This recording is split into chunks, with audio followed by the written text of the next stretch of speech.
కృతయుగంలో ధ్యానం, త్రేతాయుగంలో యజ్ఞం, ద్వాపరయుగంలో అర్చన, కలియుగంలో సంకీర్తన, భగవంతుని చెంత చేర్చేవి. వెంకటాచల గోవిందునికి అత్యంత ప్రీతిపాత్రమైనది గోవిందమాల. ఈ వ్రతంలో ప్రధానమైనది శరణం. అంతరంగ బహిరంగాలలో శరణం వినిపిస్తే అది శ్రీనివాసుని చరణాలలో ప్రతిధ్వనిస్తుంది. ఇదే అన్నమయ్య సాధన బోధన. ఈ గోవింద శరణాగతి మాల తిరుమల దేవాలయ సంప్రదాయంలో ఒక భాగమై నిలిచింది.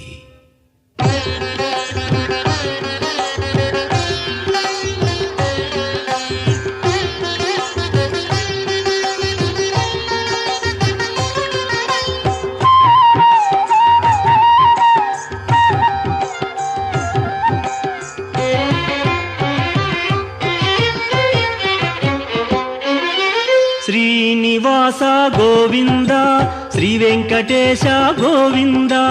శ్రీనివాస గోవింద, శ్రీ వెంకటేశ గోవింద. భక్తవత్సల గోవింద, భాగవత ప్రియ గోవింద. గోవింద హరి గోవింద, గోకుల నందన గోవింద. శ్రీనివాస గోవింద, శ్రీ వెంకటేశ గోవింద. శ్రీనివాస గోవింద, శ్రీ వెంకటేశ గోవింద. నిత్య నిర్మల గోవింద, నీలమేఘ శ్యామ గోవింద. గోవింద హరి గోవింద.